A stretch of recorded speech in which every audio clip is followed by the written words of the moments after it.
Hi hello నమస్తే welcome to our channel. ప్రముఖ ధర్మశాస్త్ర నిపుణులు మనకు సుపరిచితులు డాక్టర్ కాకునూరి మూర్తి గారు మనతో పాటు ఉన్నారు. నమస్కారం అండి. నమస్కారం అమ్మా. ఎలా ఉన్నారు సార్? క్షేమం. పూజకు చాలా పటాలు మనం ఉపయోగిస్తుంటాం. అసలు ఎన్ని పటాలు ఉపయోగించాలి అండ్ కొన్ని పాతవైపోతుంటే వాటిని ఏం చేయాలి? చాలా ప్రశ్నలు తలెత్తుతుంటాయి ఈ విషయంలో. అసలు ఏం చేయాలి? కొంతమంది గుడికి వెళ్ళి ఇస్తూ ఉంటారు. నిజంగా అలా చేయొచ్చా? పూజలో వినియోగించేటటువంటి పటాలకు సంబంధించిన సందేహం అనుమానం ఇది. కాలం మారుతోంది, కాలంతో పాటు మనము మారుతున్నాం. దేవి భాగవతం ఇలాంటి ప్రాచీన గ్రంథాలు మనం పరిశీలన చేస్తే అనేక రకాల విగ్రహాలని పూజలో వినియోగించాలి అంటూ ఆ శాస్త్రం చెబుతుంది. పుస్తకాలు ధర్మాలు చెబుతాయి. శైలి, దారమయి, లౌహి, లేప్య, లేఖ్య, సైకది, మనోమయి, మణిమయి, ప్రతిమ, అష్టవిధా స్మృతాః, 8 విధాలుగా ఉండే అర్చామూర్తిని పూజించాలి. ఇలా చాలా శాస్త్రాలు ఉన్నాయి. ఈనాటి కాలంలో మనం ఏ ఇబ్బంది లేకుండా చక్కగా పటాలు లభిస్తున్నాయి కాబట్టి ఆ పటాలని పూజాగృహంలో పెట్టేసి పూజిస్తున్నాం. సమస్య ఎలా ఎక్కడ వస్తుందంటే, అమ్మాయి ఇప్పుడు మీరు తిరుపతి వెళ్ళారు, శ్రీశైలం వెళ్ళారు, కాళహస్తి వెళ్ళారు, ఓ పటం కొనుక్కొచ్చారు. పూజాగృహం ఏమవుతుంది? పటాల మ్యూజియం లాగా మారుతుంది. బోల్డ్ అని పటాలు అయిపోతాయా? అలాంటప్పుడు మనం ఈ పటాలు ఏదైనా చెయ్యి జారి నేల పడితే ఆ పటాన్ని ఏం చేయాలి? అలాగే పూజాగృహంలో చాలా పటాలు అయిపోయాయి, ఏం చెయ్యాలి?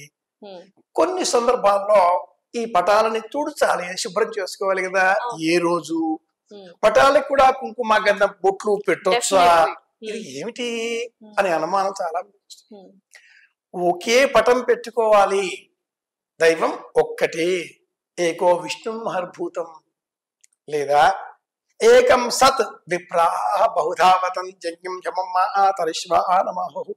మన కులదైవం ఎవరో తెలుసుకొని ఆ ఒక్క కులదైవాన్ని పూజాగృహంలో ఏర్పాటు చేసుకోవాలి. ఇంటి దైవాన్ని అలా కాని ఎడల ఒక్కొక్కసారి ఇష్టదైవం, కులదైవం, మనకు రాముడు శ్రీరామనవమి, కృష్ణుడు కృష్ణాష్టమి, శివరాత్రి పరమశివుడు, దసరా దుర్గాదేవి, గణపతి వినాయక చవితి, ఇలా కొంతమంది దేవుళ్ళని కాలానికి అనుకూలంగా పూజిస్తూ ఉంటాం.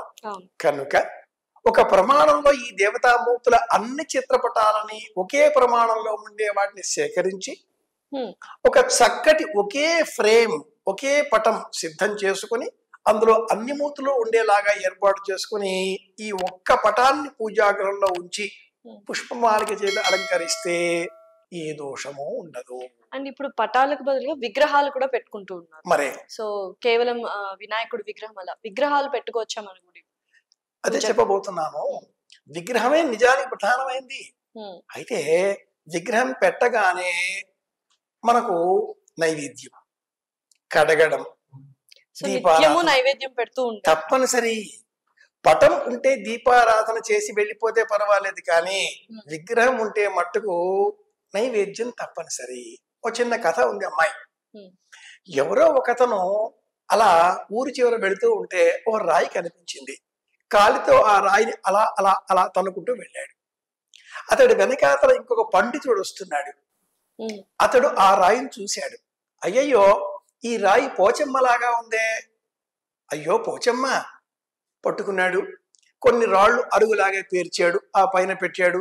దండం పెట్టి వెళ్ళిపోతూ ఉండగా ఆ పోచమ్మ అతన్ని పిలిచింది. పండితుడా? ఆశ్చర్యపోయాడు. ఏమమ్మా, వేదిక ఏర్పాటు చేశావు కదా, గుడిలాగా కట్టావు కదా, నైవేద్యం పెట్టు, లేకపోతే నా తడాకా చూపిస్తాను అంది.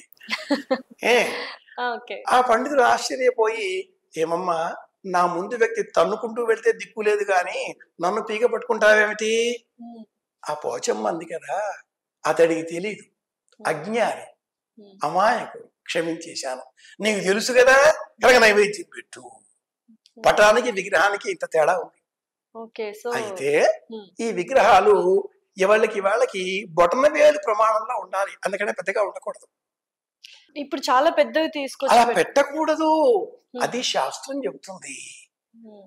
ఈ తెచ్చే పెద్ద పెద్ద విగ్రహాలన్నీ కూడా షోకేసులో డిజైన్ లాగా పెట్టుకోవచ్చు, కానీ పూజాగృహంలో పెట్టే మూర్తి మట్టుకు ఈ బొటన వేలి ప్రమాణం మించకూడదు.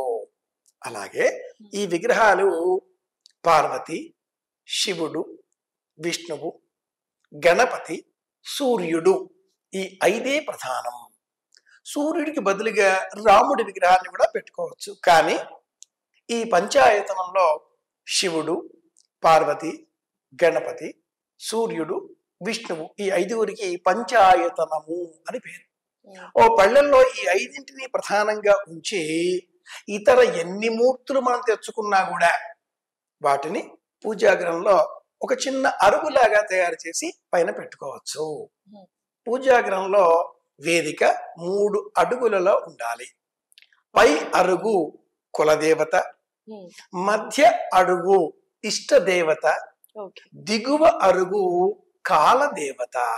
ఏ కాలానికి తగినట్లుగా ఆ కాలంలో వినాయక చవితి చేస్తూ ఉంటాంగా, దసరా చేస్తూ ఉంటాంగా, అలా కాలానికి తగినట్లుగా కులదేవత, ఇష్టదేవత, కాలదేవత ఇలా కూడా ఏర్పాటు చేసుకోవాలి. Thank you so much. ధన్యవాదం గురుగారు. మరిన్ని ధర్మ సందేహాలు మరొక ఎపిసోడ్ లో తెలుసుకుందాం. Thank you so much. కృష్ణార్పణం.